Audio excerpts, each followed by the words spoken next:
오늘 말씀의 제목은요, 감사의 시선을 소유하십시오입니다. 먼저 다음 사진을 함께 보도록 하겠습니다. 여러분들 가운데 덱스라는 나무 원기둥이 있습니다. 그리고 그것을 중심으로요, 왼쪽에는 파란색 원기둥 A가 있고요. 그다음에 오른쪽에는 직육면체 나무 B가 있습니다. 자, 제가 질문을 하나 드리죠. 여러분들 A와 B 중에 어느 것이 가운데 있는 덱스와 더 비슷해 보이시나요? A입니까? B입니까? 덱스의 모양이나 색상을 주목하신 분들은요, 아마 A를 선택했을 겁니다. 그리고 덱스의 원재료인 나무를 주목하신 분은 아마 B를 선택하셨을 거예요. 결국 역할론적인 관점이 강하신 분들은요, 상대적으로 A를 많이 선택하신다고 그래요. 뭔가 기능적이고 역할론적인 사람들은 A를 대부분 선택한다고 그러고요.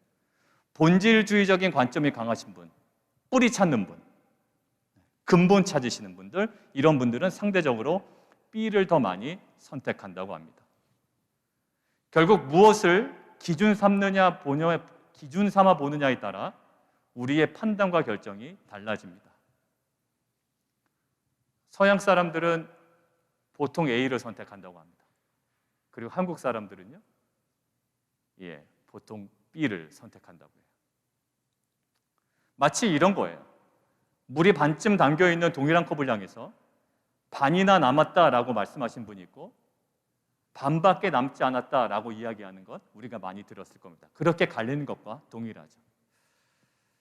전 세계 인류는 동일하게 지금 코비드-19이라는 시기와 상황을 살아가고 있습니다. 이 시기와 상황에 대하여 감사의 고백을 하시는 분이 계시고요, 동일한 이 시기를 지나가면서 절망의 시기라고 낙심하는 분들도 계십니다. 오늘은 2020년 추수감사 주일입니다. 코비드-19이라는 이러한 상황과 환경을 살펴보면 금년은 예년처럼 감사할 조건과 이유가 그렇게 풍성해 보이지 않습니다. 실은 도저히 감사할 수 없는 분들도 계십니다. 그럼에도 우리는 과연 감사해야 할까요? 그냥 억지로라도 해야 될까요, 여러분들? 정말 감사가 나오지 않는데, 마음의 감동도 없는데 그냥 추수감사주일이니까 늘상 하던 감사주일 기도를 해야 되고 우리는 그런 고백을 해야 될까요? 감사가 도저히 안 나오는데 감사를 굳이 해야 될까요? 그게 신앙일까요? 저는 아니라고 생각합니다. 억지로 감사하는 게 무슨 감사가 되겠어요? 그런데 성경은 우리에게 감사하라고 그런단 말이죠. 자, 만약 그럼에도 불구하고 우리가 지금 감사할 것이 없어요. 추수감사주일 예배 나왔지만 보통 뭘 감사해야 되는지, 1년 동안 하나님께 주신 은혜가 뭔지 별 생각 없이 우리는 와 있을 수도 있습니다. 그럼에도 불구하고 감사해야 하고 감사할 수 있다면 그게 무엇으로 가능한 것인지 말씀을 통해서 함께 나누기를 원합니다. 자, 첫 번째요. 우리 자막 한번 볼까요? 감사는요, 환경이나 상황이 아니라 시선으로 가능합니다. 오늘 본문의 배경은요, 마게도냐 빌립보입니다. 사도 바울 2차 전도 여행 첫 번째 사역지죠. 이곳 빌립보에서 사도 바울은 2명의 여성을 만난다라고 우리가 성경 공부 때 이야기를 했습니다. 2명의 여인을 만납니다. 한 명은 자색 옷감 장사라는 여성 CEO 루디아라는 여성입니다. 바울은 그녀와 가족들에게요, 복음을 전하게 되고 침례를 베풀게 되죠. 이후에 이 루디아라는 이 여성의 강력한 간청으로 인해서 루디아의 집에 머물며 여러 가지 편의를 사도 바울은 제공받게 됩니다. 바울에게 있어서 이 빌립보에서 루디아라는 여성과의 만남은요, 굉장히 은혜로운 만남이었습니다. 자, 그리고 또 다른 여인이 등장합니다. 오늘 함께 봉독했던 16절에 있는 여인이에요. 바로 귀신 들린 여종입니다. 루디아가 하나님을 공경하는 아주 신실한 여인이었다면 16절의 여인은 악한 영에 사로잡힌 노예 소녀였습니다. 이 노예 소녀는요, 사람들에게 점을 쳐주고 자신의 주인에게는 큰 돈을 벌어주고 있는 노예 소녀였어요. 점치는 일은 사실 이 여종이 스스로 선택한 일은 아니었을 겁니다. 과거 어느 순간에 귀신에 사로잡히게 되었고 그로 인해 점치는 일을 시작했을 거예요. 성경 본문에 기록되어 있지는 않지만 이 여종의 부모의 심정은 어떠했을까요? 어릴 적 어리광 부리던 자신의 딸이 귀신에 사로잡혀 있는 모습을 바라보면 슬픔과 아마 굉장히 괴로운 심정이었을 겁니다. 그리고 노예 소녀의 그 어릴 적 모습을 기억하고 있던 동네 주민들도요, 안타까운 심정으로 아마 그 여인을, 그 소녀를 바라보고 있었을 거예요. 자, 그런데 오늘 본문 18절을 보면요, 사도 바울이 예수 그리스도의 이름으로 소녀를 사로잡고 있는 귀신에게 이렇게 명령합니다. 내가 내게 명하노니 그에게서 나오라라는 거예요. 이 명령이 끝나자마자 이 소녀를 붙잡고 있던 귀신이 즉시 나가게 됩니다. 아마 평생 점이나 치며 살 것처럼 보였던 그녀에게 이제 새로운 삶이 시작된 거예요. 아마도 여종의 부모들 생각을 해보죠. 이 노예 소녀의 부모들은요, 기쁨과 감사의 눈물을 흘렸을 거예요. 그리고 아마 펑펑 울지 않았을까요? 그토록 원했던 자신의 딸이 그 악한 영에 사로잡혀서 어떤 사람 점이나 쳐주고 또 주인에게 돈이나 갖다 바쳐주던 그 여인이, 그 귀신이 쫓겨나가고 원래의 모습으로 돌아왔던 이 모습을 본 부모의 모습은요, 너무나도 기뻤을 거예요. 자, 이것은 부모와 가족뿐만 아니라 동네 주민과 귀신을 쫓아낸 사도 바울과 일행에게도 아마 기쁨과 감사의 소식이 되었을 겁니다. 야, 그 여인에게 귀신이 나갔어. 참 기쁘다, 참 감사하다. 이런 고백이 상호 간에 일어났을 겁니다. 그런데 귀신 들린 노예 소녀가 이 해방된 것에 대하여 오히려 분노하는 사람이 있었습니다. 바로 여종의 주인들입니다. 자, 보세요. 동일한 사건입니다. 동일한 사건에 대하여 대부분의 사람들은 기뻐하고 감사하고 있고요, 주인들은 분노하고 있습니다. 우리 공동체도 마찬가지예요. 남들은요, 아이고 저 사람 잘 됐냐고 좋아하고 있는데 어떤 사람은 저기서 막 씩씩거리고 있습니다. 왜 그럴까요? 왜 그런지 몰라요, 저도요. 근데 뭔가 바라보는 게 틀린 거예요. 셈이 났든 뭔가 짜증이 난 거예요. 동일한 사안에 대하여 이 여인을 평생 붙잡고 있는 귀신이 나간 거에 대해 한 사람들은 기뻐하고 감사하고 있고, 이 사람은 오히려 분노하고 있습니다. 자, 이 여종의 주인들이 분노하는 이유에 대해서 성경은 이렇게 이야기합니다. 19절이에요. 자막 한번 보시죠. 여종의 주인들은 자기의 수익이 소망이 끊어진 것을 어떻게 했다? 보았다라고 되어 있습니다. 여종의 주인들은 무엇을 보았다고요? 자기 수익의 소망이 끊어진 것을 봐요. 대부분의 사람들은 이 사건을 무엇으로 봅니까? 노예 소녀가 귀신으로부터 해방된 사건으로 보았습니다. 그런데 주인들은 동일한 사건에 대하여 무엇으로 봅니까? 자신들의 경제적 손실이 발생한 사건으로만 보고 있습니다. 바로 시선의 차이였던 거예요. 대부분의 사람들은 불쌍한 노예 소녀가 귀신으로부터 해방되는 것들을 보아요. 그러나 주인들은 악한 귀신에게 잡혀 있다가 해방된 불쌍한 여종에 대해서는 전혀 관심이 없습니다. 오로지 주인들의 시선은 자신들의 경제적 손실만 보고 있는 거예요. 이러한 왜곡된 시선을 갖고 있던 주인에게는요, 이 사건이 충분히 감사할 수 있는 사건임에도 불구하고 이 장면은 어떤 이유밖에 되지 않을까요?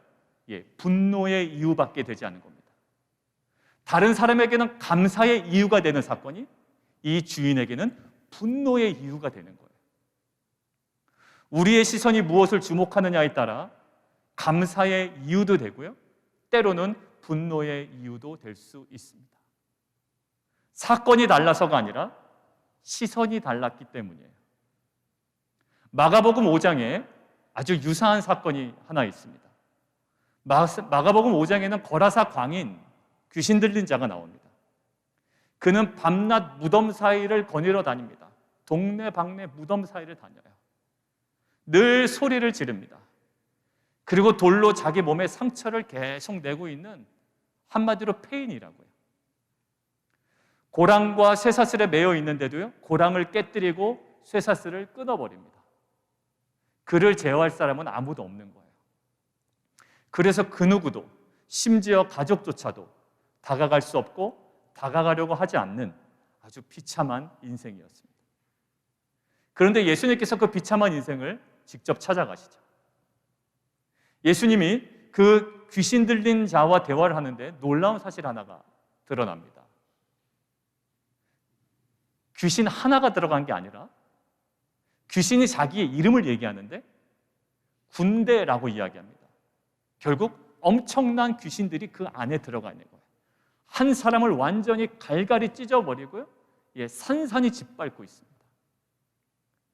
그 수많은 귀신들로 인해서요, 이 남성의 인생이 완전 파괴되어 가고 있는 거예요. 자, 그래서 예수님께서 어떻게 하셨을까요? 남자에게 붙어있던 그 군대 귀신들을 나오게 한 후에 산 곁에 있던 그 2,000마리 되는 돼지떼에게 들어가게 하십니다. 결국 돼지떼들은요, 바다를 향하여 달려들어가 완전 다 몰살해버려요. 자, 밤낮으로 무덤에서 소리 지르고 옷을 벗고 돌로 자기 몸에 상처를 냈던, 늘 소리 지르고 정신없이 살았던 이 남성, 어떻게 되었을까요? 옷을 입고요, 성경에 의하면 정신이 온전하여 앉아 있었다라고 표현되어 있어요. 동네방네 온 무덤을 뛰어다니던 자가요, 옷을 입고 정상적으로 앉아 있습니다. 자, 귀신으로부터 해방된 그 사람은 아마 기쁨과 감사가 그 안에 충만했을 겁니다. 자, 그러는 사이에 현장에서 목격한 사람들이요, 소식을 듣고 마을에서 막 몰려든 사람에게 이 모든 일에 대해 자세히 설명을 해줍니다. 그런데 그 사건의 전말을 다 들은 이 사람들의 반응이요, 되게 이상해요. 마가복음 5장 17절입니다. 자막으로 함께 보실까요? 그들이 예수께 그 지방에서 어떻게 하기를요? 떠나시기를 간구하더라. 한 영혼을 회복시키신 예수님을 환영하는 것이 아니라요, 자신들의 지방에서 멀리 떠나달라는 요구를 하십니다. 이러한 요구에 대해서 학자들은 보통 두 가지를 얘기하더라고요. 왜 그랬나? 라고 할 때 보통 학자들이 두 가지가 공존했다라고 이야기합니다. 그 중에 하나가요, 막연한 두려움이에요. 예수님의 초자연적인 권능에 두려움으로 반응했다라는 거고요. 동시에 작용한 또 다른 하나가 있습니다. 또 다른 하나는 돼지떼의 죽음을 통해 그들이 입은 경제적 타격 때문이라는 거예요. 결국 그 사람들은요, 폐인처럼 비참하게 살아가던 한 인생이 귀신으로부터 해방된 것에 대하여 기뻐하고 감사하기보다 자신들의 가축, 자신들의 돼지떼가 손실된 것만을 주목하여 분노하고 있습니다. 그곳 사람들의 시선이요, 만약 그 한 영혼을 집중하고 주목했다면 이번 사건은 아마 감사의 이유가 되었을 거예요. 그 영혼을 계속 품고 그 영혼에 대해서 안타까워하고 연민의 마음으로 계속 기도하고 그 사람들을 계속 주목했던 사람들은요, 이 사건을 감사의 이유로 봤을 거예요. 그런데 이 보통 사람들은 돼지 떼만을 주목했기 때문에 이번 사건은 감사의 이유가 아니라 분노의 이유가 되어버립니다. 결국 그 시선 때문에 감사의 이유가 한순간에 분노의 이유로 작동해버린 거예요. 우리들도 사람들과의 관계에서 감사는 사라지고요, 온통 불만과 불평들로 가득 차 있다면 우리의 시선은 온전한지 점검해 봐야 됩니다. 인간관계 맺을 때요, 자기가 필요할 때만 연락하신 분들 있죠. 급할 때. 그 전화 실은 받기 좀 부담스럽습니다. 저도 그런 실수를 범한 적이 있고요. 한국에 있는 그 가수 출신, 지금 엔터테인먼트 그 CEO로 있다 지금 은퇴했지만, 아무튼 그 친구에게 제가 뭘 부탁하려고 오랜만에 전화했습니다. 아주 오래된 일이에요. 무슨 가수를 하나 좀 섭외하려고, 제가 무슨 행사 때문에. 굉장히 기분 나빠하더라고요. 굉장히 친했던 관계인데도 불구하고. 여러분 보십시오. 모든 인간관계를요, 경제적 이해타산, 나에게 유리한지 불리한지로만 분석하고 판단하는 시선은 매우 위험합니다. 이것은 비성경적이고요, 비인격적이고요, 물질주의 세계관의 시선이에요. 오직 그 사람에게는 뭐만 있을까요? 이익과 손해만 있고요, 기계와 물질만 있는 거예요. 한 인격과 영혼의 소중함에는 조금의 관심도 없습니다. 그 영혼이 지금 어떠한 상태인지, 어떻게 되든지 말든지, 나만 잘 되면 오직 나의 이익에만 몰두해버리는 괴물이 되어버려요. 목회자가요, 성도를 돈이나 수단으로 여기고, 부모가 자녀를 자기 만족의 도구로 여기고, 직장과 사업장에서 직원을 자신의 성공을 위한 부품 정도로만 여긴다면 참되고 진정한 감사는 아마 불가능할 겁니다. 한 영혼을 하나님의 형상으로 제대로 인식하고 소중하게 여기지 않는다면 누군가는요, 비인격적으로 밟히고 깨지고 완전 부서지게 될 거예요. 우리에게 중요한 것은 뭐라고요? 상황이나 환경이 아니라 시선입니다. 최근에 우리들도 코비드-19로 인해 가장 많이 직면하는 어려움이 경제적 손실입니다. 그래서 추수감사주일 예배를 이렇게 드리지만 사실 감사한 마음보다는 만족스럽지 못한 마음과 불편한 마음으로 지금 예배를 드리시는 분도 아마 계실 수 있어요. 그리고 또한 경제적인 손실은 다른 사람보다 이렇게 덜하지만 그와는 다른 환경적인 어려움을 직면하고 계신 분들도 있을 겁니다. 그런데 성도님들께서 나눠주신 몇 가지 중요한 내용들이 있습니다. 코비드-19로 인해 물론 비즈니스는 힘들지만 온전히 말씀으로 묵상할 수 있는 기회가 되어서 감사합니다라는 고백이었어요. 평소 같으면 새벽 큐티 기도회를 드리지 못하실 분입니다. 그런데 인터넷으로 최근 매일 함께 묵상하고 계시고 또 9시 기도회를 통해 함께 기도할 수 있게 되어서 감사하다라고 전해주셨어요. 그리고 코비드-19이 아니면 성경 공부 참석이 어려웠을 것인데 온라인으로 변경되면서 참석하게 되고 받은 은혜에 대한 감사의 나눔이 있었습니다. 여러분들, 수익의 소망이 끊어진 것이나 돼지 떼만을 주목하면 분노의 이유밖에 되지 않을 것들이 영적인 시선이 열리면서 감사의 이유가 되는 겁니다. 여러분들, 그동안 우리가 인생을 살아갔지만 모든 환경들이 우리에게 유리한 방향으로만 전개되지는 않았어요. 그리고 앞으로도 여전히 그럴 겁니다. 그러나 우리의 시선이 아주 정확하게 회복이 된다면 만족스럽지 않은 상황 속에서도 감사로 충만한 성도와 교회가 될 줄 믿습니다. 자, 그렇다면 우리의 시선이 회복된다는 것은 어떤 의미일까요? 도대체 시선이 회복된다는 게 어떤 의미일까요? 자, 자막 함께 보시겠습니다. 두 번째요. 같이 한번 읽을까요? 시작. 감사는 구속사를 향한 시선으로 가능합니다. 오늘 사도 바울은요, 주인의 고발로 옥에 갇히게 됩니다. 그런데 단순히 구금되는 정도는 아니었어요. 22절 보실까요? 옷이 찢기고, 23절 매를 많이 맞고, 24절 발에는 착고를 채운 후에야 옥에 갇힌 겁니다. 자, 싸매지 못한 상처와 또 말라붙은 피딱지와 이 딱딱한 바닥으로 인해 굉장히 고통스러웠을 거라고요. 더군다나 깊은 감옥이기 때문에 어두워서 앞을 제대로 볼 수 없습니다. 특히나 밤에는요. 결국 감사보다는 분노가 더 어울리는 상황을 지금 직면하고 있는 거예요. 그런데 바울과 실라는요, 25절에 한밤중에 기도하고 찬송했다라고 되어 있습니다. 동사의 시제를 보니까요, 미완료 과거형이에요. 미완료 과거형이라 함은 일정 시간 동안 계속 기도와 찬송이 지속되었다라는 거예요. 그 시간 내내 계속적으로 지속되고 있었다라는 거예요. 그러니까 아마 상상해 본다면 두 사람의 기도와 찬양의 그 깊은 울림이요, 옥의 그 공간 구석구석을 아마 충분히 채우며 계속 아마 퍼져나갔을 것 같아요. 자, 분노가 어울릴 법한 공간에서 감사할 수 있었던 이 사도 바울과 실라의 이유가 뭐였을까요? 억울하게 옥에 갇힌 바울입니다. 그런데 억울한 자신의 매임에도 불구하고 성취될 구속사를 계속 견지하고 있었기 때문에 싫지요. 불편하죠. 그런데 바울은 불편한 가운데서 놓치지 않았던 게 하나 있습니다.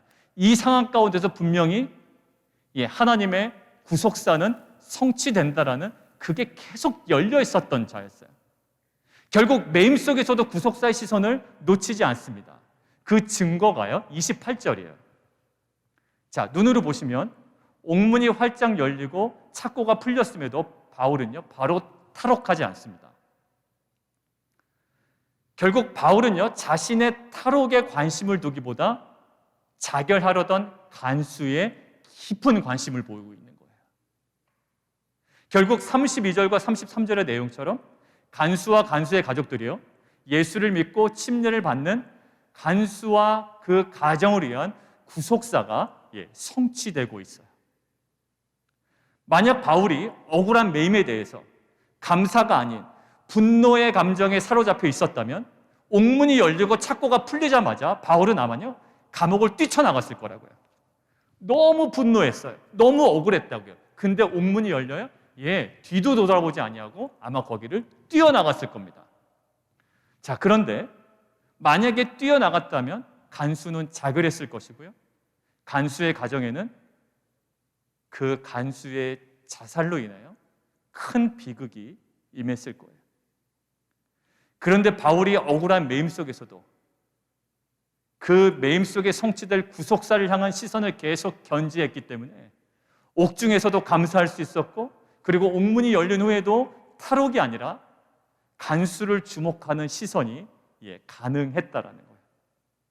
자, 간수의 자살로 끝났을 이 비극적인 사건이 어떻게 반전으로 끝나는지를 우리 34절을 함께 보시죠.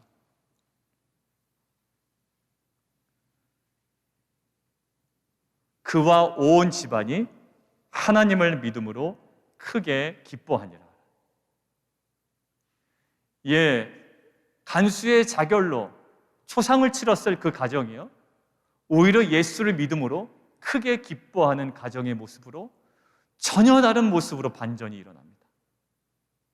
결국 바울은 하나님께서 성취하실 그 구속사를 향한 시선을 놓치지 않았기 때문에 억울한 매임의 상황 가운데서도 감사와 기도와 찬양이 가능했던 것이고요, 실제로 간수의 가족들이 구원받는 구속사 성취에 쓰임받았던 사도 바울이 됐던 겁니다.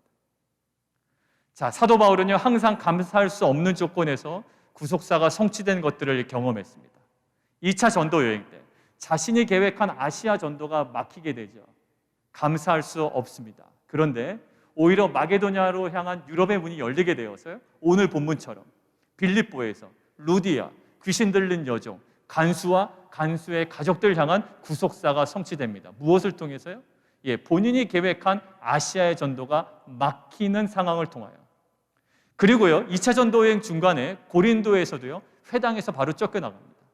근데 회당 옆 디도 유스도라는 집에 그냥 임시로 머물게 되는 거예요. 근데 오히려 그곳에서 회당장 그리스보가 온 지방과 더불어 예수를 믿는 그런 놀라운 일이 벌어집니다. 3차 전도 여행지 기억하시죠? 에베소입니다. 에베소에서도요, 사도 바울은 회당에서 쫓겨납니다. 그래서 궁여지책으로 두란노 서원이라는 것을 사용합니다. 그런데 나중에 두란노 서원이요, 아시아 전역의 복음화를 위한 전쟁 기지로 쓰임받게 되죠. 그리고 모든 전도 여행을 마치고 예루살렘으로 복귀한 이후에 자유의 몸으로 풀려나는 것이 아니었습니다. 사도 바울은 계속 구금된 상태로 계속 재판을 진행해 나가고 있어요. 그런데 오히려 그것이 아그리빠 왕에게도 복음을 전하는 중요한 계기가 되었습니다. 자, 로마로 가는 과정에 있습니다. 이제 좀 편안하게 로마로 가나 했더니 유라굴로라는 광풍을 만나게 되는데, 결국 광풍을 통하여 파손된 배였지만 멜리데 사람들, 그들에게 복음을 전하고 그들을 치유하는 구속사가 계속 성취됩니다. 결국 사도 바울에게는요, 어떤 구속사가 성취되는 과정 중에 뭐가 있었죠? 갑작스러운 급정거가 있었고요, 멈춤이 있었고요, 막힘이 있었고요, 매임이 있었다고요. 그런데 그 막힘과 멈춤과 그 매임의 순간들조차 결국 사도 바울에게는 하나님의 구속사가 성취되는 감사의 시간들이었다라는 거예요. 그렇기 때문에 사도 바울은요, 데살로니가전서 4장 16절에서 18절까지 이렇게 권면하고 고백하고 있습니다. 같이 한번 보시죠. 항상 기뻐하라. 쉬지 말고 기도하라. 그리고 범사에 감사하라. 이것이 그리스도 예수 안에서 너희를 향하신 하나님의 뜻이니라. 결국 범사에 감사할 수 있는 것은 무엇으로 가능할까요? 남편이 좀 돈 많이 벌어오면 감사하겠죠. 직장이 좀 프로모션 되고 승진이 되면 감사할 겁니다. 비즈니스 잘 되면 어떨까요? 입이 귀에 걸립니다. 여유로워지고요, 사람이 아마 감사하게 될 거예요. 근데 그건 신앙과 관련 없는 거잖아요, 그죠? 우리가 십자가의 신학 얘기하는데 그 십자가의 신학과 신학하는 건 전혀 관련이 없잖아요. 그 정도 감사 정도는 우리가 지금 사도 바울을 통하여 지금 보고하는 그 감사, 뭘까요? 환경 때문이 아니라 어떠한 어려운 환경할지라도 구속사를 향한 그 시선이 우리 가운데 회복이 되면 그 어떠한 상황 가운데서도 그 감사가 가능한 인생이 될 줄 믿습니다. 자, 오늘은 2020년 추수감사주일입니다. 코비드-19이라는 상황과 환경에 근거하면 금년은 예년과 비해서 감사할 조건과 이유가 부족해 보입니다. 소득도 많이 줄어들고요, 여러 가지 어려움들도 많았습니다. 그리고 몇 성도님들은 도무지 감사할 수 없는 환경에 지금 계신 분들도 계십니다. 만약 수익의 소망이 끊어진 것만을 주목한다면 2020년 한 해는 감사는 불가능한 한 해가 될 거예요. 그러나 우리 모두가 바울과 요셉처럼 어떠한 환경 속에서도 구속사를 향한 그 시선을 우리가 놓치지 않는다면 환경을 초월한 감사가 충만한 성도와 교회가 될 줄 믿습니다.